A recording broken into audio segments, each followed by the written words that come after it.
Well, good evening and welcome to Chosen People Ministries and our Tuesday night Bible study, where we are continuing our studies in the book of Isaiah. We are in chapter 55 and we're going to look at verses 4 to 5. I'm going to read them briefly and then we'll dive right in. So we are in Isaiah chapter 55. And we're going to read verses 4 and 5.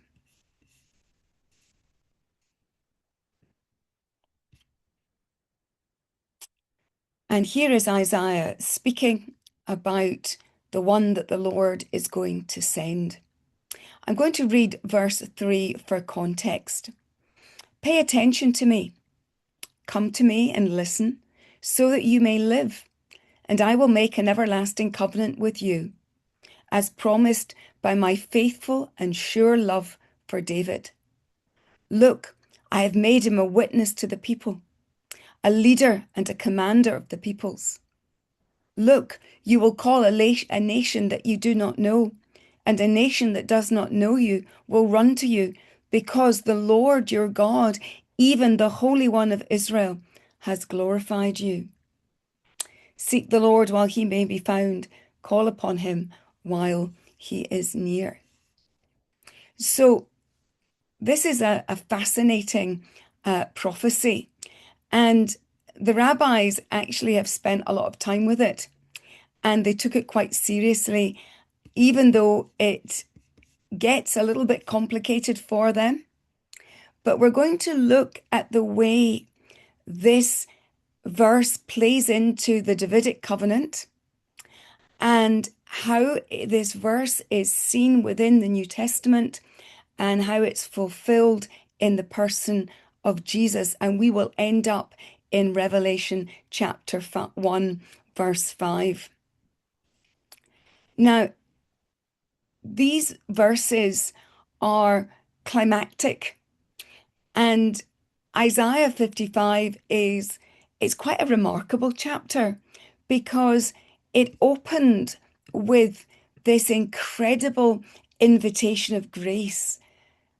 Come, everyone who is thirsty, come to the waters. And there's this open invitation of grace. Everyone who is thirsty. And right within this invitation, there is the promise of an individual that is rooted and connected to the Davidic line, an individual who will be a witness, a leader, and a commander, both of Israel and to the nations. In other words, Israel's covenant with God and all of its unique history is going to become the way and the means by which God is going to gather the peoples and the nations from everywhere, and they're going to be gathered into Jerusalem. So what Isaiah is doing is he's using the language of Davidic kingship to describe the messianic servant. And he uses specific Hebraic terms to describe him that are really revealing. Now, we need to look at the key covenant texts. Now, these are, of course, 2 Samuel 7:16, where God promises to David, your house and your kingdom will endure before me forever. Your throne will be established forever. David is promised a kingdom and a rule that is eternal. And yet, as Isaiah is speaking, the nation is in exile, and he's speaking to a people who have no Davidic king. And then, of course, we have the Psalms. We could look at Psalm 89, verses 3 and 4, where here God gives a prophecy where he speaks and says, I have made a covenant with my chosen. I have sworn to David, my servant, I will establish your seed forever and build up your throne to all generations. And this is where we see it connected into Isaiah, where back in verse 3, God promised an everlasting covenant according to faithful mercies shown to David. But these aren't the only scriptures that are the backdrop or the key to understanding this scripture. Now, I said that the language and the Hebraic terms that Isaiah uses are really important, and they are.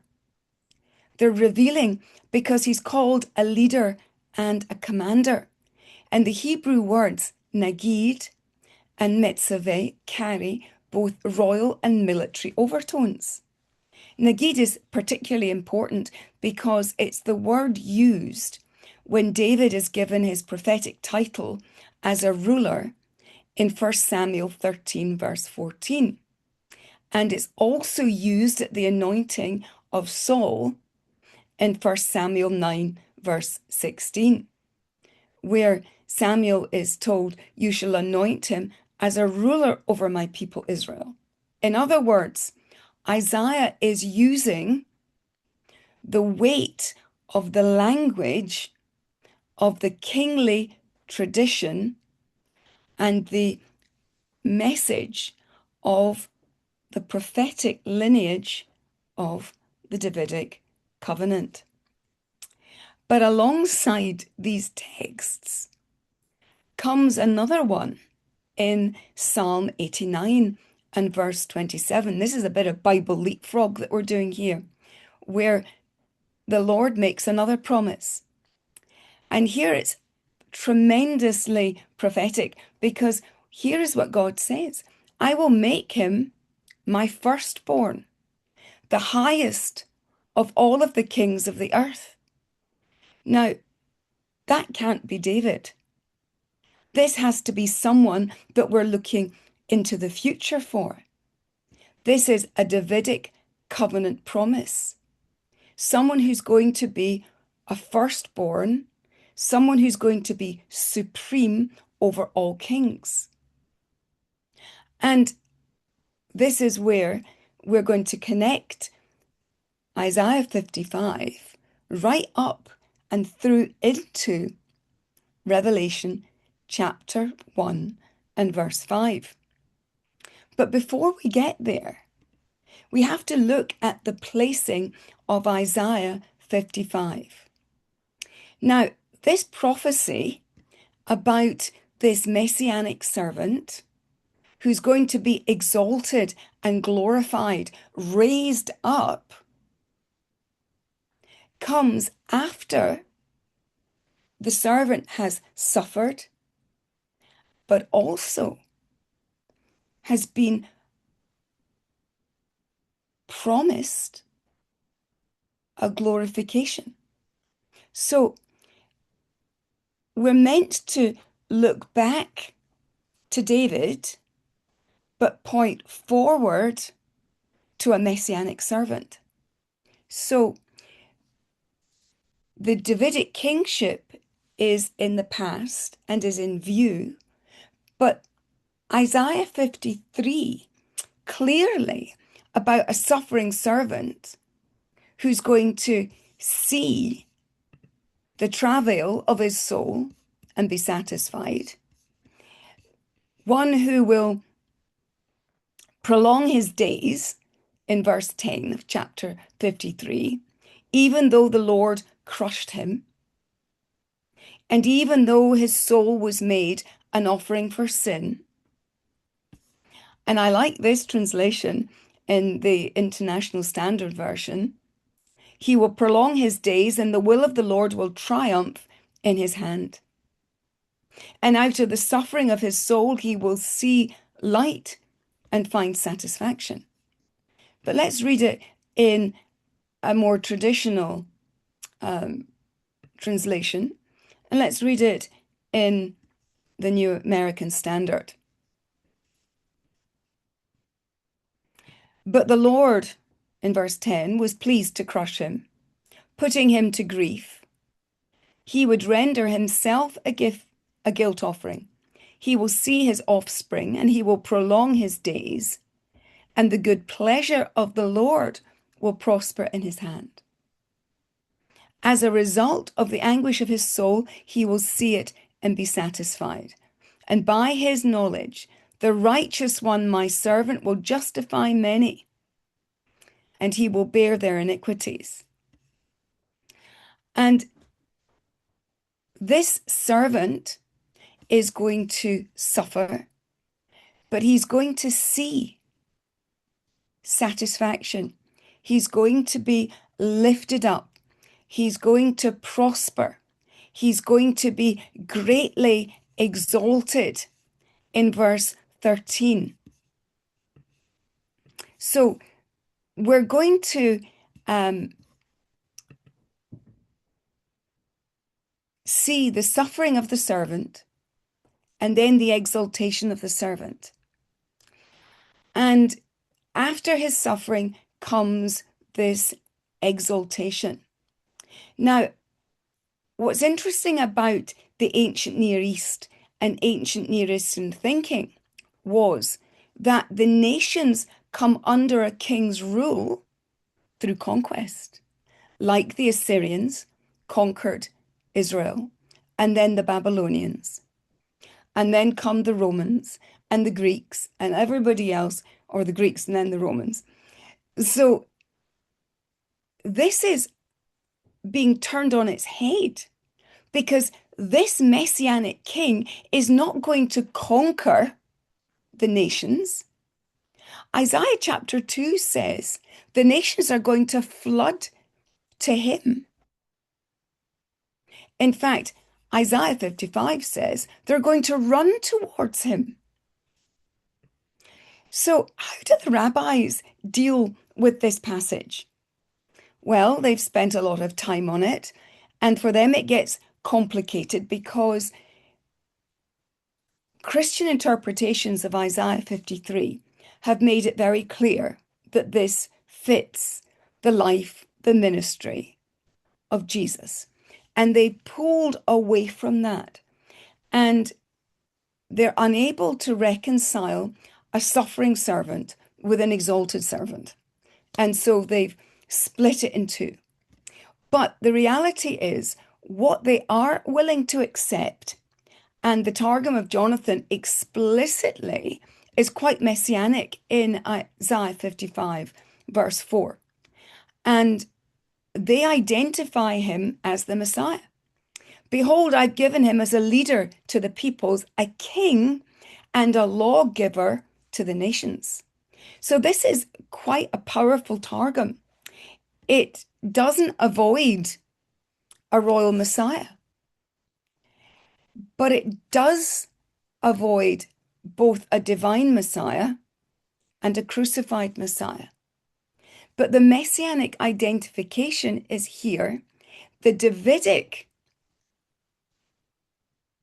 identification is there, but the divine isn't.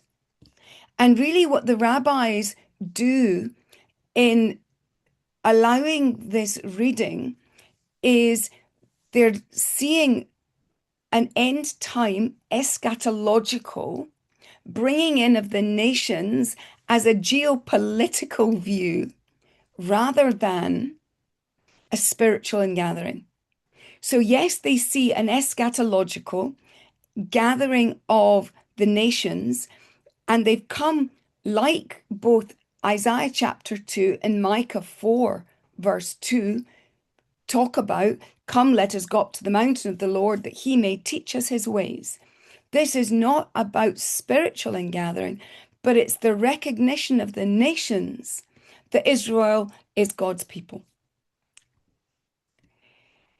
Sadly, they're unwilling to see what we see, which is the way in which the New Testament clearly reveals that Jesus is the fulfillment of both Isaiah 53, 54, and 55. And there is a logical flow. Now, I want to start with the testimony of the Messiah himself. So at his trial in John 18, verse 37, Yeshua, Jesus, is questioned, and he makes a profound declaration that identifies him with Isaiah 55. I've got the hiccups, apologies. And John is recalling and recording the conversation. He's at the trial before Pilate, and he answers in chapter 18 and verse 37 these words. He says, "For this purpose I was born, and for this purpose I have come into the world, to bear witness to the truth." And what he does is he takes up this role of being the witness from Isaiah 55, verse 4, right up until the moment of his suffering. He is the witness to his own people, not from a throne of earthly power, but from, I suppose, the courtroom of a Roman trial. Now, if we are to move through the New Testament, we'd perhaps need to think about the book of Acts. Now, in line with this idea that the nations that did not know you will run to you, we see this kind of coming to life in the book of Acts and in the ministry and the mission of the Apostle Paul. And Paul quotes Isaiah 49, verse 6 in Acts 13, where he actually quotes, "I've placed you as a light for the nations." So the nations running is not something that's waiting for a future fulfillment. It was something that was happening right there in Paul's experience and in his ministry. So for Paul and his thinking, he saw the nations coming in through the preaching of the gospel. He was a Jew called to the nations. His whole life's work, his whole calling is in some way shaped by the ministry of Isaiah. Because Isaiah said that the calling of Israel was to be a light to the nations. And this is the calling that Paul picks up, to be a light to the nations. And Paul, that's his whole ministry. In all of the cities and in all of the letters that he writes, he's writing to Corinth, a Greek city. All of the letters that he writes are to non-Jewish cities. Yes, there were Jewish people there, but these are not in the land of Israel. These are cities where Gentiles lived, and that's where he went to share the gospel. I think it's worth thinking about his teaching in Romans 15. And in Romans 15, he makes a declaration. He says, "For I say that Messiah has become a servant to the circumcision on behalf of the truth of God, to confirm the promises given to the fathers for the Gentiles to glorify God for his mercy." And in Romans 15, verses 8 to 12, Paul basically pulls together a string of texts from the Old Testament. And the logic of Isaiah 55, verses 4 to 5, is ultimately what's doing the heavy lifting underneath his argument. Because he believes that his purpose is to bring in the nations, a harvest of the nations. You only have to look at his teaching in Romans 8 all the way through 9 and 10, the way in which he sees the calling of Israel and their relationship to the nations. Look at the book of Ephesians. He has a role in mind, and really, he wants to bring the nations to praise the God of Israel. And the Davidic king, this servant king, is the one through whom the nations are brought in. And I suppose that when we think about Isaiah 55, verses 4 to 5, we have a picture of a leader to whom the nations run towards because they're drawn towards him, not because they're being forced, unlike the ancient Near East of political conquest. Jesus fulfills this pattern because this is not about conquest, but through crucifixion and resurrection and exaltation.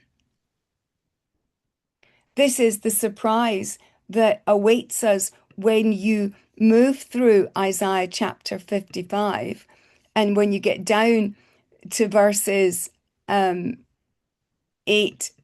and 9, where God says, my thoughts are higher than your thoughts. My ways are higher than yours.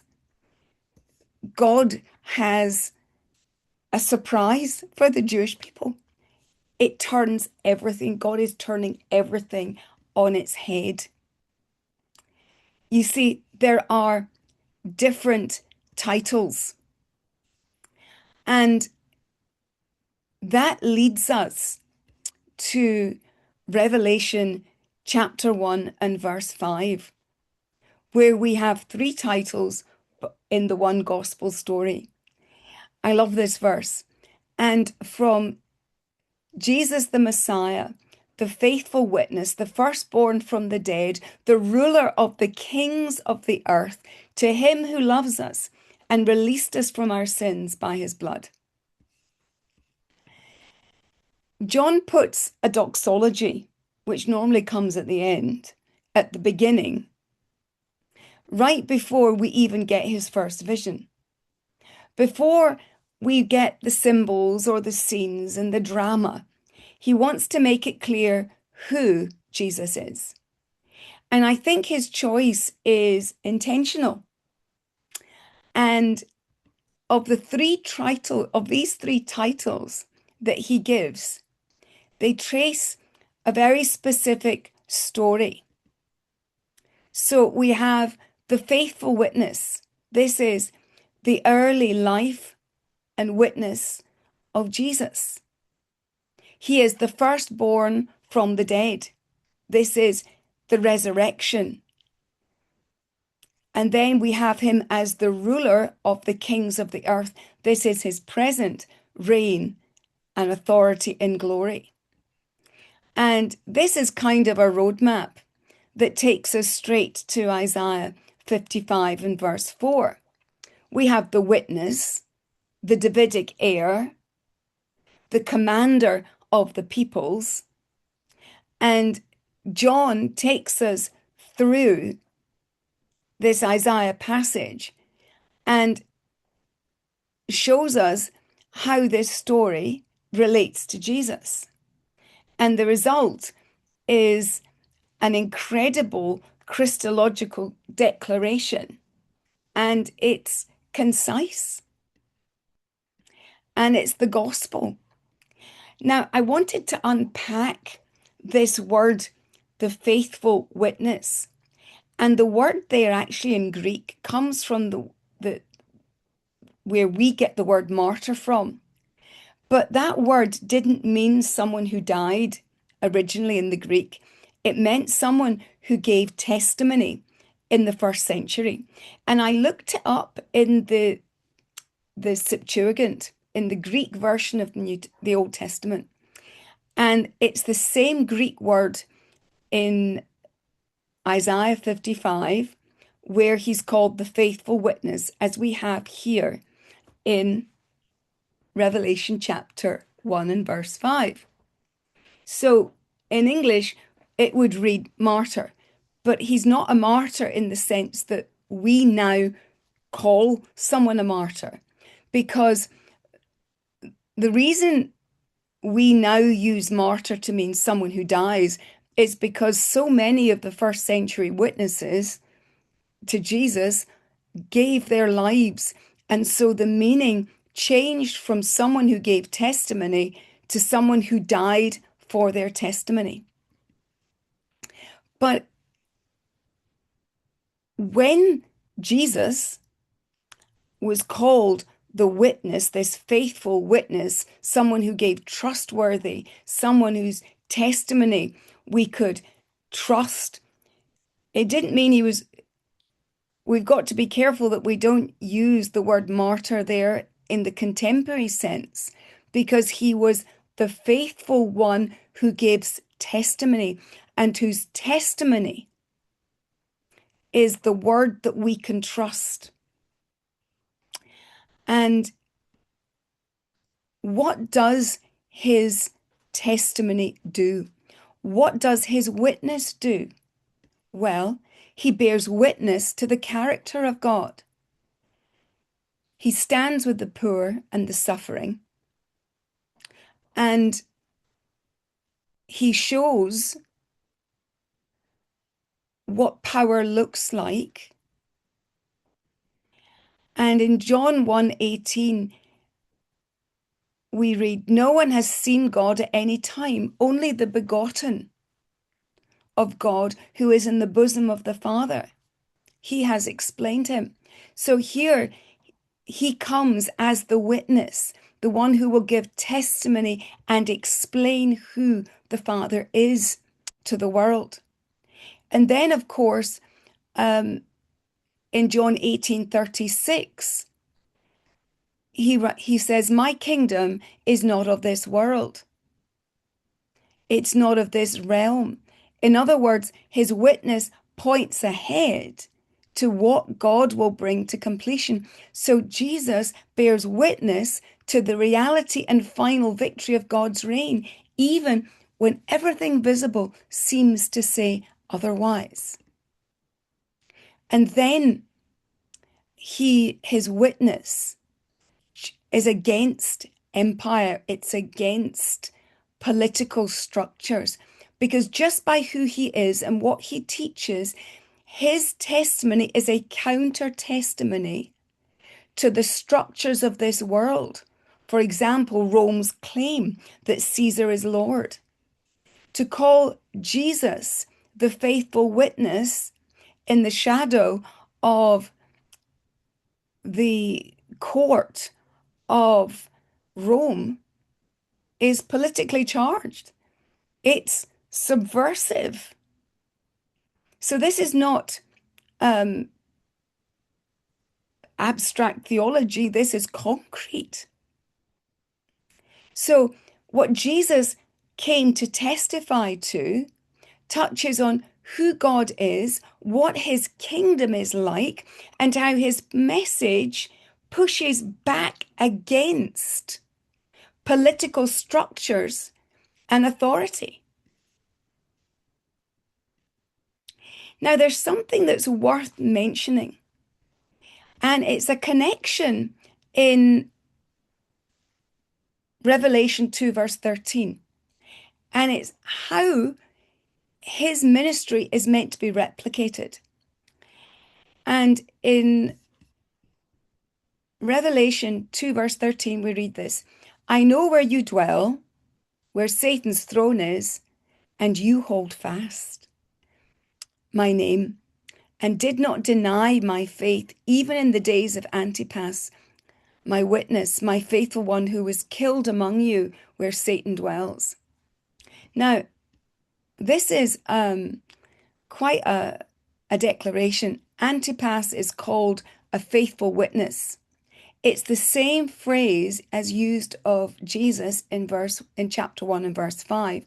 And it's now applied to a believer that's killed in Pergamum. And so the connection is quite striking. But what John is telling us is that Jesus' witness is not just a past event, it's a calling, that his followers are being challenged to replicate. We are also to be faithful witnesses who will give rise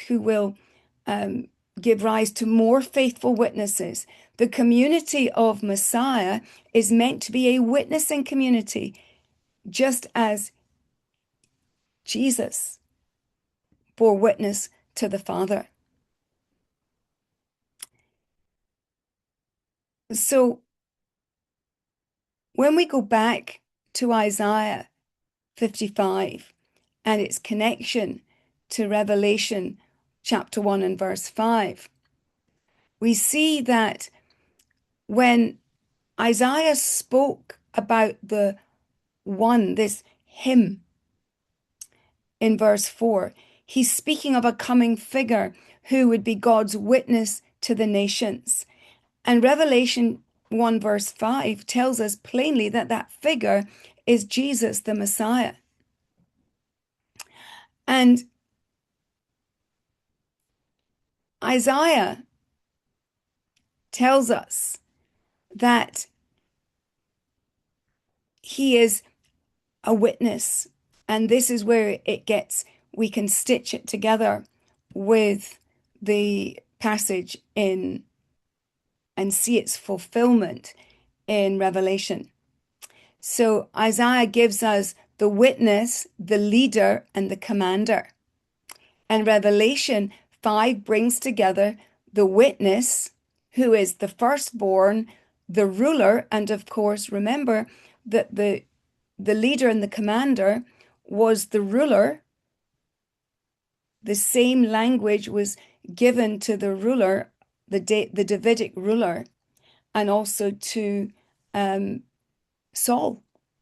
So now he becomes not just a king like David or Saul, he becomes a ruler of kings. And he's the firstborn. And that ties into that verse that we read way back at the beginning of our Bible leapfrog in Psalm 89. I will make him my firstborn, the highest of the kings of the earth. So John has woven together Isaiah 55 and Psalm 89 to show that Jesus is the meeting point. He brings together these two prophecies. And of course,